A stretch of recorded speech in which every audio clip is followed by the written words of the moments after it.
자, 오늘 이 본문 말씀은요, 이제 롯에 대해서 말씀을 합니다. 근데 롯에 대해서 어떻게 말씀하냐 하면은 의로운 롯이다 라는 말씀이 7절에 나오죠. 그러니까 그의 행실이 다 의로웠다는 그런 의미는 성경 전체를 볼 적에 아니고 그 신분이 의롭다라는 측면에서 이렇게 말씀을 하고 있는 것입니다. 또 한 가지는 그 세상의 여러 가지 죄 때문에 7절에서 무법한 자들, 음란한 행실 이런 게 막 나오죠. 9절과 비교하면 경건치 않은 자들, 10절에 보면은 더러운 정욕 속에 빠져 있는 사람들, 이게 소돔과 고모라 성의 사람들을 대표적으로 말씀을 하는 거예요. 그들로 인해서 심령이 상함이라 이렇게 8절에 말씀을 합니다. 그러니까 두 가지가 특징이에요.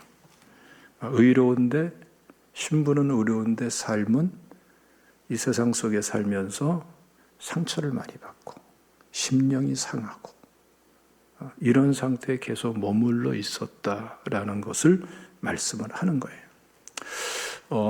이 말씀을 중심으로 해서 롯에 관한 전체 내용을 우리가 쭉 성경의 맥을 잡아서 보면은 굉장히 특이하고 중요한 메시지를 우리가 알게 됩니다.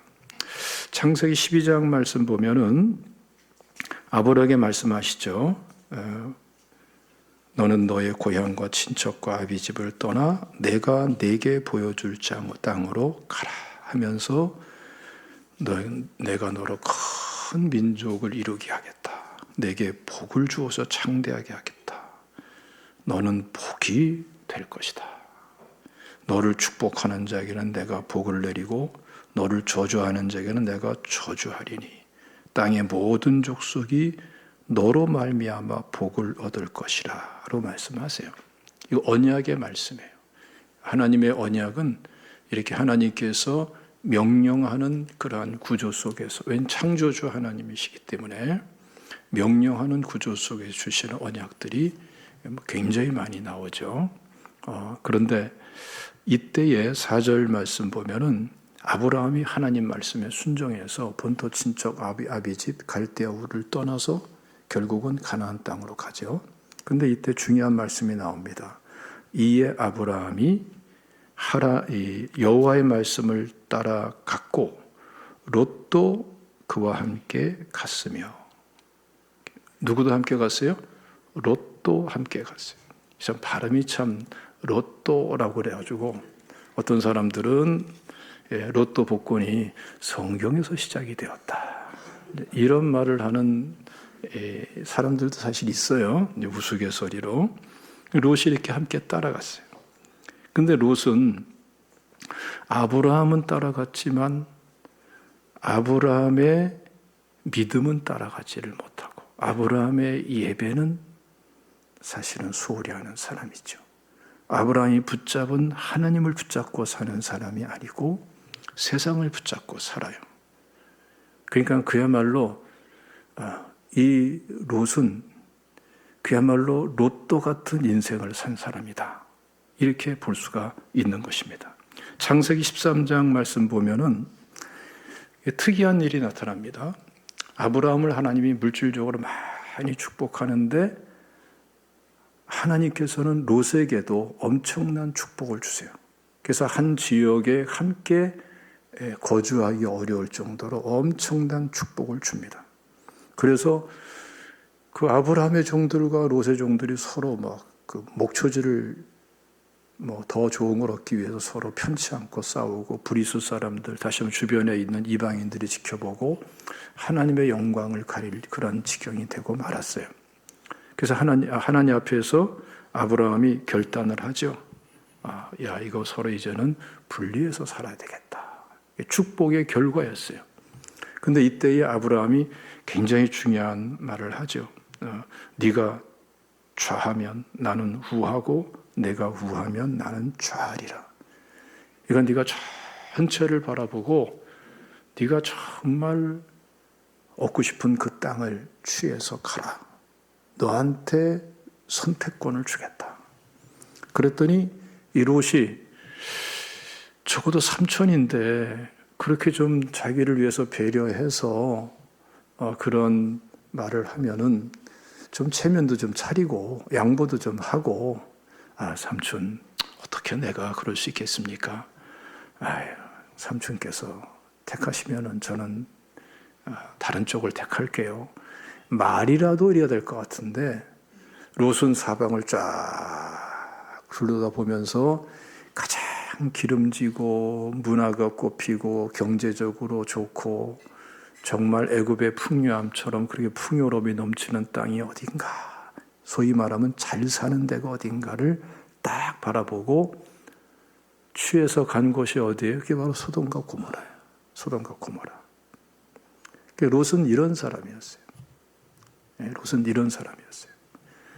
그러니까 사실은 아브라함을 쫓아왔지만 이 사람은 자기가 생각하는 자기 나름대로의 꿈을, 자기가 생각하는 그 풍요를, 축복을, 자기 나름대로의 행복을 쫓아온 사람이지 하나님을 쫓아온 사람, 아브라함의 믿음과 예배를 쫓아온 사람은, 그렇게 행동하는 사람은 아니었다는 것입니다.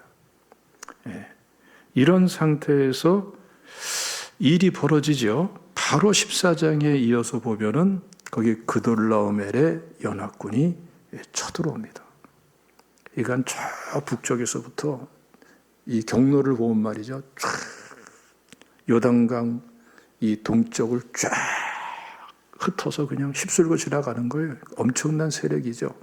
그러면서 그 암몬 족속, 모압 족속, 에돔 족속, 사해 밑으로 해서 쫙 해가지고 다시 요단강 서편으로 쳐 올라가는 거예요. 이 그돌라오멜 군대가 엄청난 지금 일을 하고 있는 겁니다.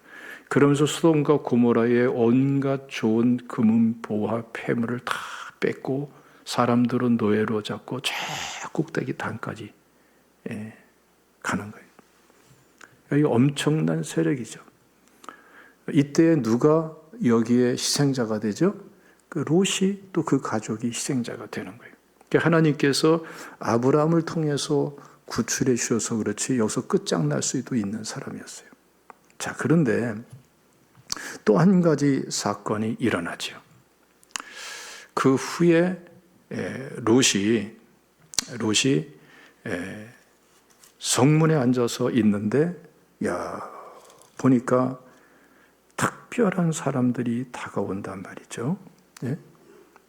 그 사람들이 누구였어요? 나중에 알고 보니까 천사들이었죠. 소돔과 고모라의 죄악이 너무나 관영하니까 이제 실사를 하고 심판하려고 찾아온 거예요. 그 롯은 그래도 아브라함을 쫓아와서 하나님을 어느 정도 알고, 그러니까 이분들을 자기 집으로 모셔드렸단 말이죠. 그랬더니 놀라운 일이 있습니다. 이때에 그 소돔 백성들이 말이죠, 19장 4절 말씀 보면은 노소를 막론하고 원근에서 다 모여 그 집을 애워싸고, 그러니까 나이 든 사람, 젊은 사람 할 것 없이 그냥 사람들이 몰려와가지고 또 먼 데서까지도 막 왔어요. 해가지고서 집을 막 애워싸고 5절 말씀 보면은 오늘 밤에 너희 집에 들어온 사람들이 누구냐? 그 사람들이 좀 잘생겼고 굉장하게 좀 탁월한 그런 외모를 가졌다고 그러는데 끌어내라. 그러면서 5절 말씀 하반절을 보면은 우리가 그들을 상관하리라. 번역을 상관하리라 이렇게 번역을 했는데 원문은 야다라는 단어를 씁니다. 이것은 사랑한다라는 말로서 그렇게 용례적으로 사용되는데 원래는 알다라는 게 알다. 근데 어떻게 아느냐? 지금 이 소돔성에 있는 이 악하고 타락한 사람들이 얘기하듯이 성적 관계로 알겠다, 안다라는 그러한 것으로 많이 사용되던 용어예요. 이것이 이런 용어가 발전해가지고 사랑하다라는 말로 그렇게 용례가 그렇게 많이 사용된 것이죠. 그러니까 이들은 지금 이 남자들이 막 몰려 들어와가지고서 끌어내라. 우리가 저들과 성적 관계를 갖겠다. 난장판을 치는 거예요. 자, 그때에 이 롯이 뭐라고 그럽니까?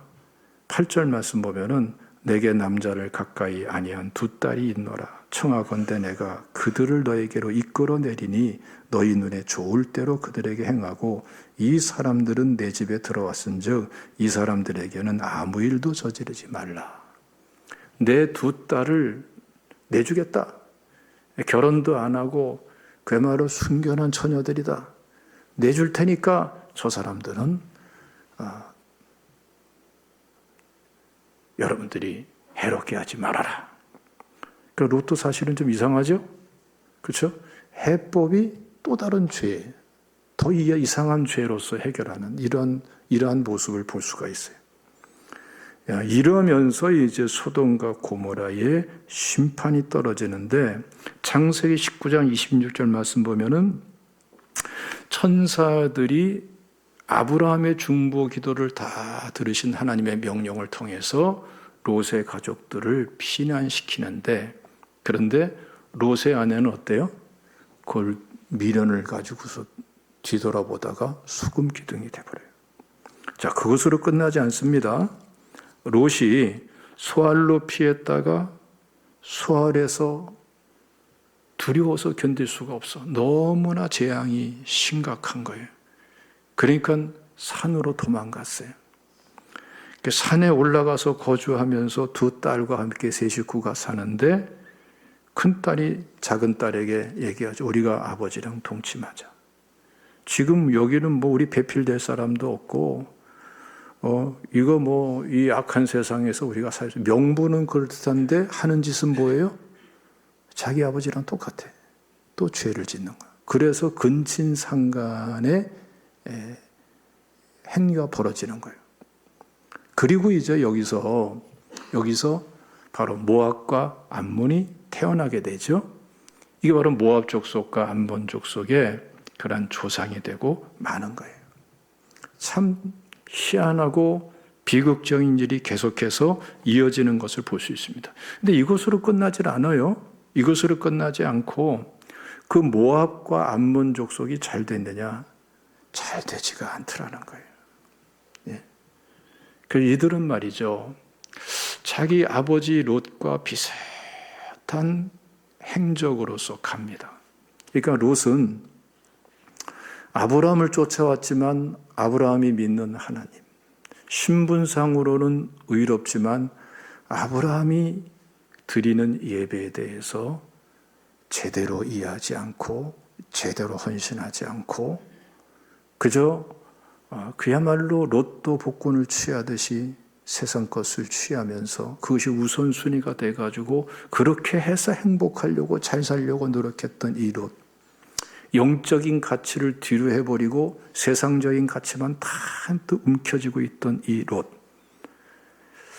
하나님께 가까이 가는 것 같은데 그런데 사실은 그 중심은 정 어그러져 있는 이 롯, 마치 물과 기름이 겉돌듯이 하나님과의 관계가 겉돌고 있는 이 롯, 이러한 이 영적인 자세, 믿음의 자세가 모압과 암몬족 속에 그대로 이어져요. 이게 참 무서운 겁니다. 이게 DNA 같은 거예요. 그래서 모압이 말이죠. 모압 왕 발락이 발람 선지자를 매수하지 않습니까? 그래서 이스라엘 백성들이 가나안 땅을 향해서 쫙 들어가려고 그러는데 발람 선지자 보고 저주해달라. 금은보화를 줄 테니까, 출세시켜 줄 테니까, 극진히 국빈 대접하면서 평생 모실 테니까, 이런 얘기예요. 저들을 저주해달라. 왜 그러냐면은 저 이스라엘 백성들이 출애굽할 때부터 지금까지의 그 경과를 보니까 도무지 이상하게 당해낼 재간이 없다. 그 누구도 저 이스라엘 족속들을 당해내는 족속이 없으니 우리도 꼼짝없이 망할 것이다. 유일한 길은 하나님의 저주를 받는 수밖에 없는데 당신이 선지자니까 저주해달라. 근데 하나님께서 그것을 막죠. 심지어는 나귀가 말을 하게 하면서까지도 저주하는 것을 막습니다. 근데 사실 신명기 2장 9절 말씀 보면은 모압 왕이 이런 걱정을 할 필요가 없었어요. 우리 한번 읽어봅시다. 신명기 2장 9절 말씀 다 같이 읽습니다. 시작. 여호와께서 내게 이르시되 모압을 괴롭히지 말라. 그와 싸우지도 말라. 그 땅을 내가 내게 기업으로 주지 아니하리니 이는 내가 롯 자손에게 아라를 기업으로 주었음이라. 하나님께서 이스라엘 백성들에게 모압과는 전쟁도 하지 말아라. 더군다나 그 땅을 차지하지도 말아라. 너희한테 준 게 아니다. 그들에게 준 거다. 왜 그런 거예요? 아브라함의 조카 롯의 후손이기 때문에 하나님께서 이들에게 땅도 배정해 주고 이스라엘과 싸우지 않도록 이미 다 명령하고 보호해 주는 거예요. 근데 모압 왕이 사실 이 말씀을 알았다면은, 이 하나님을 알았다면은 걱정할 필요가 없는 거죠. 그러니까 하나님에 대해서는 알고 하나님의 역사에 대해서는 그냥 지식 정보 차원에서 아는데 하나님을 자신의 하나님으로 모시지 않고 하나님께 예배할 줄 모르니까 하나님 말씀도 알 수 없고 결국은 쓸데없는 일을 벌인 거예요. 쓸데없는 일. 예. 쓸데없는 일을 벌이는 거예요. 다른 사람과는 틀리게 저 이스라엘 백성들은 우리가 이겨낼 수가 없어. 하나님께 저주받아야지 무너질 족속이야. 거기까지는 알았는데 하나님께서 자기에게 주신 축복의 말씀에 대해서는 모르는 거예요. 이래가지고서 나중에 계속 이 발람 선지자를 꾀니까 발람 선지자가 악한 꾀를 내죠. 하나님은 저주하는 것을 막고 계속 막고 하니까 이 발람 선지자가 모압 여인들을 시켜서 저 이스라엘의 지도자들과 남성들을 타락시켜라. 그리고 성적으로 타락시키고 그리고 모압의 신에 같이 예배하는 자가 되게 하라. 그게 발람 선지자가 모압 왕에게 내놓은 꾀입니다. 그러면은 그렇게만 하면은 우리는 손 하나 까딱할 필요 없다. 손도 안 대고 코 풀 수 있다. 하나님께서 저들을 심판하신다. 실제로 이스라엘 백성들이 이 꾀에 넘어가가지고 하나님께 심판을 받아요. 자, 여러분. 그러니까 여러분, 롯이 딱 믿음의 방향이 틀어져 버리니까 자기 자신도 그렇고, 그렇죠? 가족도 그렇고, 그 후손들까지도 그렇고, 모든 것이 신앙의 각도가 영적인 채널이 틀어져 버리는 거예요. 그래가지고 신명기 23장 말씀 보면은 아주 무서운 결과가 나옵니다. 읽어보겠습니다. 신명기 23장 3절로 4절까지 읽겠습니다. 시작. 암몬 사람과 모압 사람들은 여호와의 총에 들어오지 못하리니 그들에게 속한 자는 10대뿐 아니라 영원히 여호와의 총에 들어오지 못하리라. 그들은 너희가 애굽에서 나올 때에 떡과 물로 너희를 길에서 영접하지 아니하고 메소보다미아의 부돌 사람 부올의 아들 발람에게 뇌물을 주어 너희를 저주하게 하려 하였으나. 자, 여러분, 앞에서 아브라함에게 약속하신 게 뭐죠? 아주 뚜렷하죠. 너를 축복하는 자에게는 내가 복을 내리고 너를 저주하는 자에게는 내가 저주하리니. 그래서 이 모압 족속들은 말이죠, 여호와의 총에 들지 못한다는 말은 성경에서 어떤 의미로 표현된 거냐면은 구원 반열에서 제외된다는 거예요. 구원받지 못하는 백성으로 전락해버리고 마는 거예요. 이 끔찍한 일이 벌어집니다. 끔찍한 일이. 여러분, 지금 이스라엘 가자 지구에서 지금 이스라엘하고 하마스, 헤즈볼라, 이란 이런 식으로 해서 지금 전쟁이 이미 벌어졌고 확산되고 있죠. 누가 이길 것 같아요? 이스라엘이 이길 것 같아요? 아니면은 그런 하마스라든지 헤즈볼라라든지 이란이나 이런 쪽에서 이길 것 같아요? 누가 이길 것 같아요? 이스라엘일 것 같죠? 예. 이스라엘이 이길 수 있는 딱 한 가지는 이들이 하나님 편에 서면 이겨요. 반드시 이기고. 왜냐하면 성경에서 이스라엘 역사가 그랬어요. 그리고 이들이 하나님을 배반하고 하면서 계속 저런 식으로 하면은 이스라엘도 망할 때가 많았잖아요. 그렇죠? 전쟁에 패할 때도 많았고. 그런 짝이 나겠죠? 그러니까 여러분, 우리 신앙생활이 어떻게 돼야 돼요? 너를 축복하는 자에는 내가 복을 내리고 너를 저주하는 자는 내가 저주하니. 이거 여러분 무서운 말씀인데 우리 일상생활과 우리 인생 전체에 걸쳐서 승리와 패배를 결정하는 하나님의 언약의 말씀이에요. 여러분, 그냥 막연히 그러는 게 아닙니다. 하나님 편에 딱 서서 진정한 예배자가 되고 하나님과의 언약적 관계가 예배를 통해서 실현해 갈 적에 하나님께서는 반드시 편들어 주시고 승리케 해주시는 줄로 믿으시기를 축원합니다.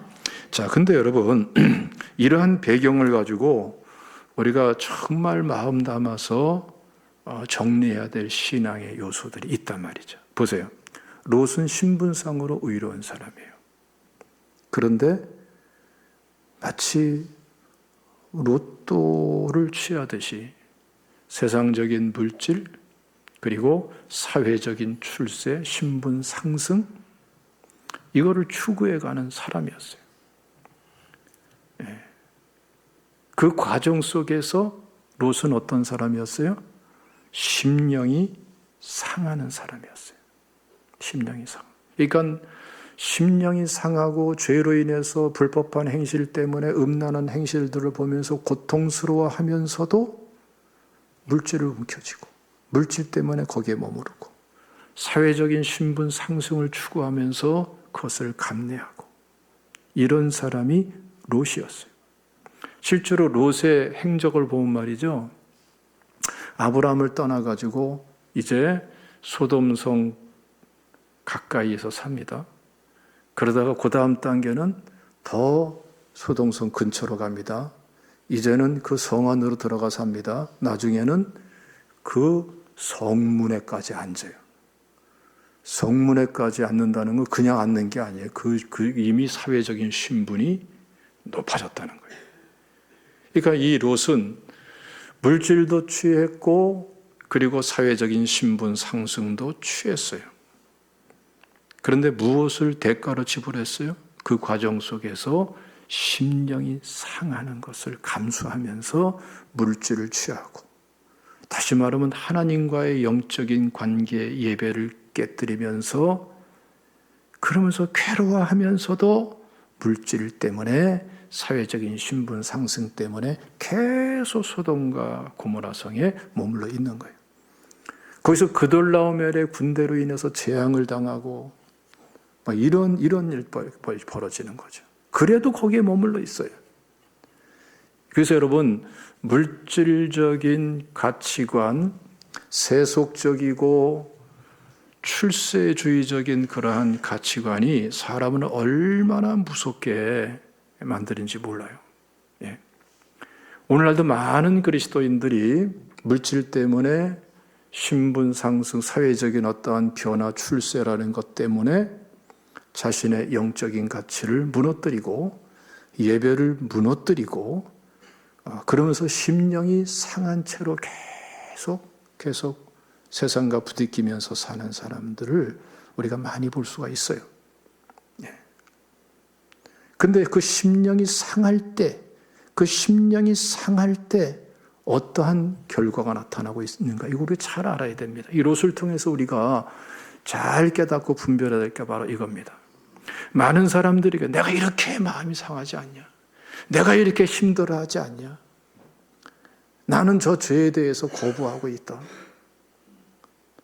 나는 이렇게 지금 양심에 지금 고통을 겪고 있어. 난 양심적인 사람이야.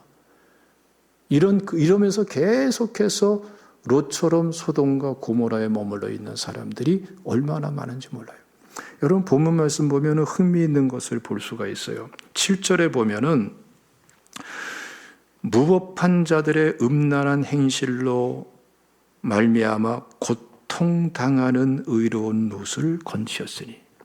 롯이 거기서 그냥 세상의 물질과 세상의 그러한 신분 상승과 잘 된다, 형통한다 이것 때문에 취해 있긴 했지만 그는 또 한편으로는 심령이 고통을 겪고 있었어요. 그래서 그래도 지금 뭐 물질적으로 잘 되고 환경적으로 잘 되니까 이래도 되지 않나? 괜찮은 거 아니야? 이게 인생살이 아니야? 오늘날 여러분 우리 그리스도인들이 정말 위험한 게 뭔지 아세요? 축복을 구하면서 축복은 하나님이 약속한 축복은 구해야 되겠죠. 그런데 롯처럼 왜곡된 방식으로 축복을 구하면서 이렇게 했는데 물질이 쌓여졌으니까 세상적으로 잘 됐으니까 하나님이 인정한 거 아니냐. 그러니까 나는 믿음이 괜찮은 게 아니냐. 자칫하면 교회도 그렇게 됩니다. 교회도 저 사람은 사회적으로 물질적으로 저렇게 되고 있고 뭐 좀 한다고처럼 하는 것 같은데 교회에서도 그런 거 상태를 갖다가 믿음이 좋다고 인정할 수가 있어요. 근데 하나님은 명확하게 구분을 줘요. 이건 양심보상으로 되지가 않아요. 그래서 7절 말씀에 고통당하는 의로운 롯이라 할 때에 이 고통은 말이죠. 막 괴롭힘을 당하고 막 학대를 당하고 막 이렇게 아주 너무나 괴로워하는 상태를 말하는 거예요. 근데 이와 함께 8절의 말씀 보면은 이 의인이 그들 중에 거하며 날마다 저 불법한 행실을 보고 들음으로 그 의로운 심령이 상함이라. 이 상함이란 말은 전혀 다른 단어를 쓰고 있습니다. 막 그냥 고문하듯이 고통스러워하는 거예요. 예? 고문하듯이.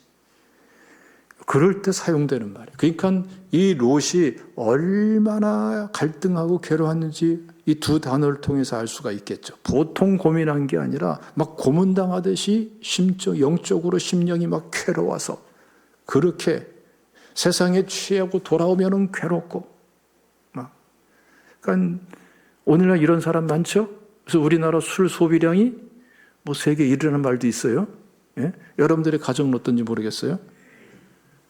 막 잘 되는 것 같은데 뭔가 괴로워 죄책감이 있고 상처가 있고 아픔이 있고 그러니까 퍼마시고 롯이 이런 삶을 살았는지 모르겠어요.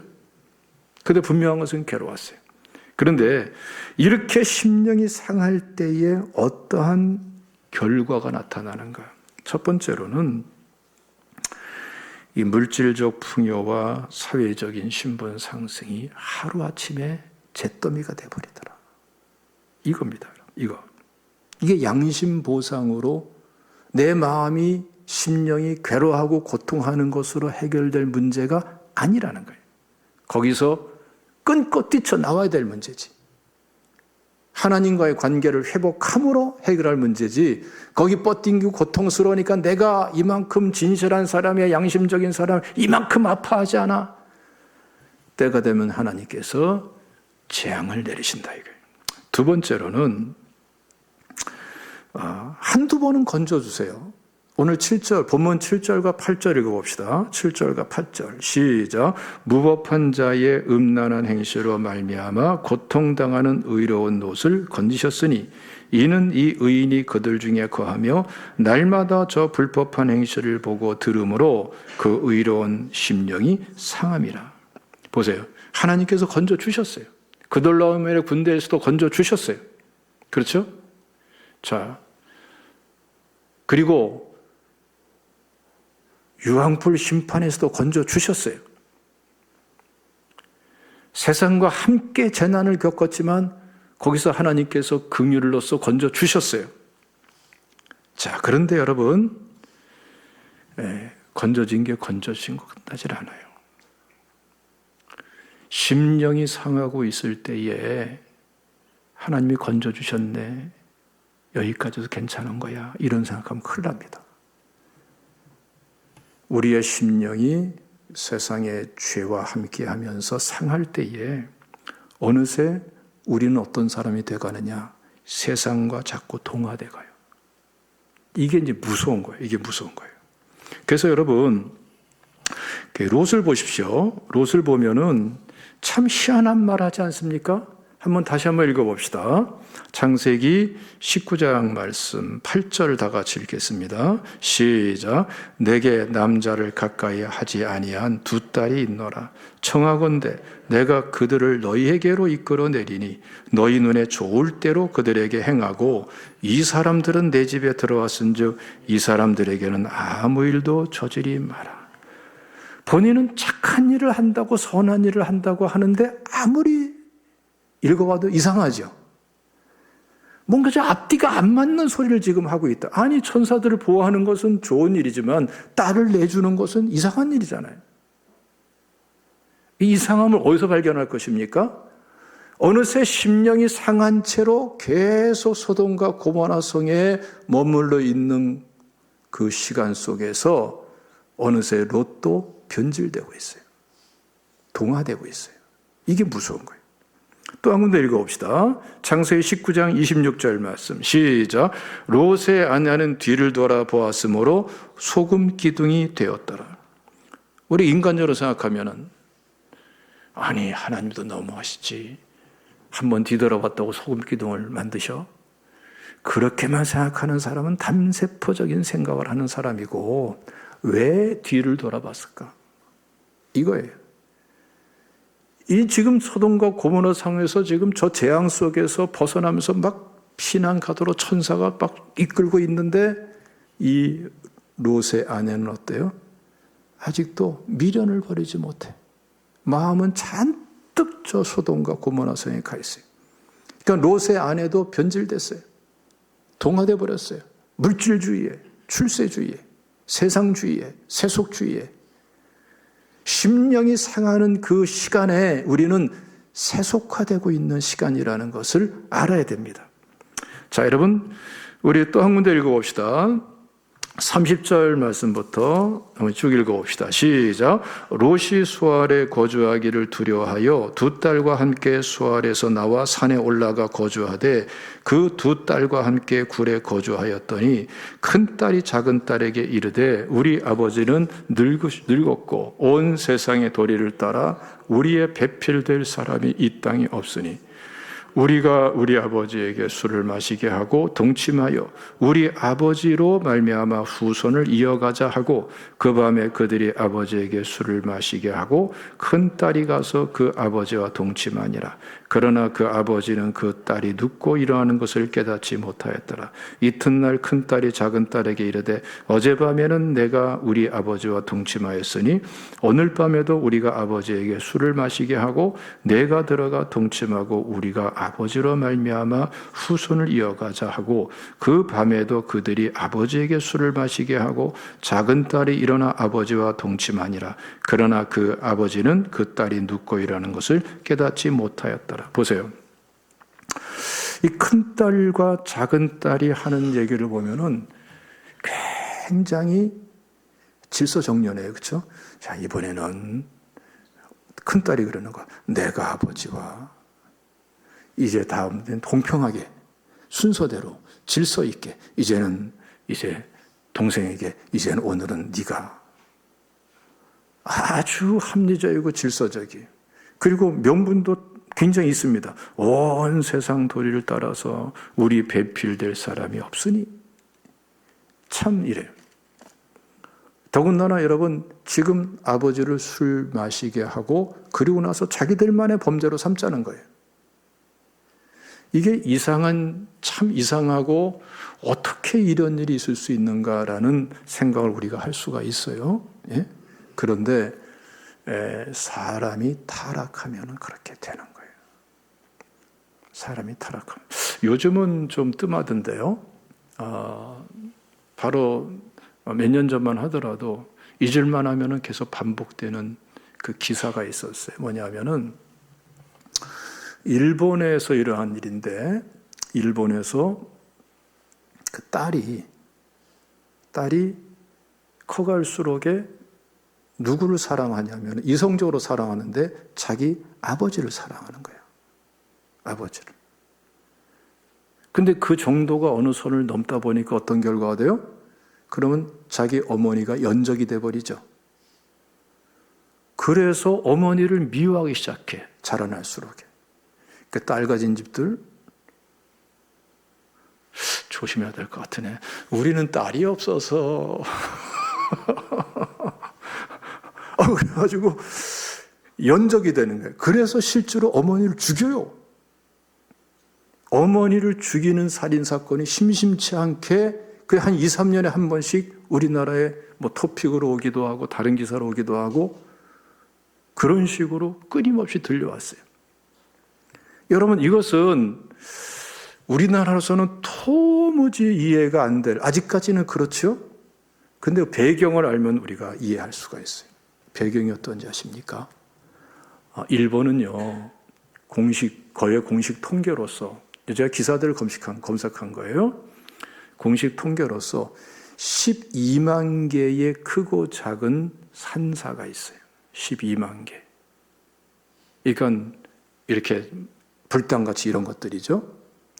그리고 그것을 통해서 그들이 섬기는 신들이 공식적으로 잡힌 것만 800만 개예요. 기독교는 우리보다 훨씬 먼저 들어갔지만 일본은 아주 전형적인 다신교에다가 우상숭배, 그러니까 참 복음이 들어가기가 어려운 그러한 지역 중에 하나가, 그런 나라 중에 하나가 바로 일본이라고 평가를 하지 않습니까? 800만 개 이상의 신을 섬기는 거, 전 국민이. 그러니까 여기 가도 우상, 저기 가도, 집에 가도 우상 다 있는 거예요. 이게 바로 일본입니다. 예? 여러분, 이것이 근친상간과 무슨 상관이 있어요? 로마서 1장 말씀 보면은 한번 읽어봅시다. 21절 말씀을 쭉 읽어보겠습니다. 시작. 하나님을 알되 하나님을 영원롭게도 아니하며 감사하지도 아니하고 오히려 그 생각이 허망하여지며 미련한 마음이 어두워졌나니 스스로 지혜 있다 하나 어리석게 되어 썩어지지 아니하는 하나님의 영광을 썩어질 사람과 새와 짐승과 기어다니는 동물 모양의 우상으로 바꾸었느니라. 그러므로 하나님께서 그들의 마음을 정욕대로 더러움에 내버려 두사 그들의 몸을 서로 욕되게 하셨으리. 이는 그들이 하나님의 진리를 거짓 것으로 바꾸고 피조물을 조물 때보다 더 경배하며 섬김이라. 주는 곧 영원히 찬송할 이시로다. 아멘. 이 때문에 하나님께서 그들을 부끄러운 욕심에 내버려 두었으니 곧 그들의 여자들도 순리대로 쓸 것을 바꾸어 영리로 쓰며 그와 같이 남자들도 순리대로 여자 쓰기를 버리고 서로 향하여 음욕에 불릿하며 남자가 남자와 더불어 부끄러운 일을 행하여 그들의 그릇 때문에 상당한 보응을 그들 자신이 받았느니라. 또한 그들이 마음에 하나님 두기를 싫어하며 하나님께서 그들을 그 상실한 마음대로 내버려 두사 합당하지 못한 일을 하겠으니 곧 모든 불의 추악 탐욕 악의가 가득한 자요 됐어요. 거지간 읽읍시다. 그러니까 인간성이 왜곡되고 망가지는 게 어디서 시작되느냐? 하나님께 대한 예배가 무너지고 하나님께 드려야 될 예배를 우상에게 드릴 때에 거기서부터 인간성이 무너지기 시작하는 거예요. 여기서부터 동성애가 나왔다고 말씀하는 것이고 그 외에 온갖 타락이 이루어졌다는 것을 말씀하는 거예요. 그러니까 여러분, 우리가 신앙생활을 정말 하나님 앞에서 깨어서 한다는 것이 큰 사명이에요. 이게 애국이에요. 사회를 새롭게 하는 거예요. 믿으시기를 축원합니다. 복음을 함께 나누는 것은요, 이건 사람을 새롭게 하는 거예요. 영혼 구원이 가장 중요하지만 사람 자체를 새롭게 하는 유일한 길이에요. 그 성도님들 간에도 서로 복음을 나누고 안 믿는 가족들과 이웃에게 어떻게든지 복음을 나누고 복음을 나누시기를 주님의 이름으로 축원합니다. 자, 여러분, 또 한 가지는 다음 세대가 불행해지지 않습니까? 그렇죠? 예. 모압과 암몬이라는 아들은 태어나고 그 혈통을 통해서 나라가 세워질 정도로 숫자는 많아졌는데 이들은 비참한 결과가 돼요. 하나님께 대들고 대적하고 하나님의 백성들을 괴롭히고 결국은 구원의 반열에서 제외되는, 다음 세대에 해답이 없어요. 그러니까 우리의 심령이 상하고 있을 때에 우리가 거기에 그냥 괜찮아 이래도 괜찮아 아직까지는 괜찮아 이러고 있는 사이에 하나님의 재앙이 떨어지고 우리의 심령은 세상과 죄와 동화되고 있고 여러분 다음 세대는 같이 망가지는 시간이 되고 있는 거예요. 여러분 우리가 어떻게 해야 되겠습니까? 우리가 여기서 아브라함을 우리가 생각해야 돼요. 아브라함은 어떻게 했어요? 하나님께서 본토 친척 아비 집을 떠나 내가 네게 지시하는 땅으로 가라. 그 본토 친척은 어떤 곳이었습니까? 갈대아 우루, 우상의 도시로 일반적으로 알려져 있죠. 떠나서 약속의 땅을 향해서 가고 가는 곳마다 제단을 쌓고 예배를 드리던 아브라함. 정말 믿음으로 하나님을 쫓았던 아브라함. 그래서 믿음의 조상이라는 별명이 붙은 아브라함. 이 아브라함에게 하나님께서 주신 약속이 뭐예요? 자, 우리 멋있게 읽어봅시다. 우리 한번 2절만 한번 2절과 3절만 다 같이 읽어보겠습니다. 시작. 창세기 12장 2절 3절이에요. 시작.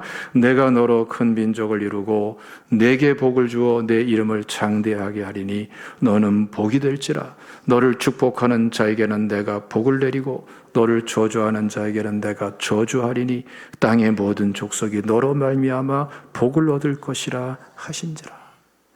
여러분 우리가 하나님 앞에서 아브라함과 같은 꿈을 가져야 돼요. 하나님이 배제된 꿈이 아니라 하나님께서 언약하신 그 언약의 말씀을 꿈과 비전으로 삼고 하나님께서 이루고자 하시는 그 청사진을 꿈과 비전으로 삼고 아브라함처럼 나아갈 수 있는 사람이 되면은 여러분 세상까지도 복되게 할 수 있는 사람이 되는 줄로 믿으시기를 주님의 이름으로 축원합니다. 할렐루야. 한번 다 같이 읽어보겠습니다. 갈라디아서 우리 3장 29절 말씀 다 같이 읽습니다. 시작. 너희가 그리스도의 것이면 곧 아브라함의 자손이요 약속대로 유업을 이을 자니라. 믿습니까?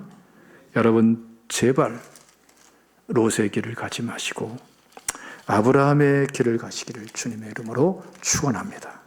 그래서 우리는 어떻게든지 하나님이 기뻐하는 대로 아브라함의 언약에 맞는 삶을 살아야 돼요. 예? 원수를 사랑하고 핍박하는 자를 위해서 기도하라는 말씀처럼 원수도 사랑해야 되는데 우리 서로 사랑해야 되지 않겠어요? 이것이 하나님의 언약을 성취하는 길입니다. 악을 악으로 욕을 욕으로 갚지 말고 도리어 복을 빌라. 믿습니까? 이를 위하여 너희가 부르심을 받았으니 참 놀라운 말씀이죠. 여기에 우리 사명이 있다는 것. 이를 위하여 너희가 부르심을 받았으니 이는 복을 이어받게 하려 함이라. 누구의 복을? 아브라함의 복을 그대로 이어받게 하기 위함이라. 우리가 세상에 맨날 주눅들어 살 필요는 없어요. 선으로 악을 이겨야죠. 그러나 같이 악함으로 이기는 게 아닙니다.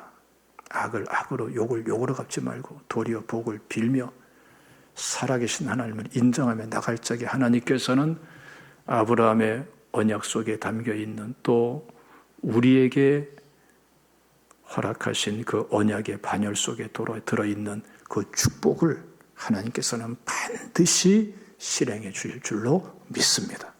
롯의 길을 가지 말고 아브라함의 길을 가십시오. 믿음의 길을 가십시오. 하나님은 반드시 축복하시는 하나님이신 줄로 믿습니다. 기도하겠습니다.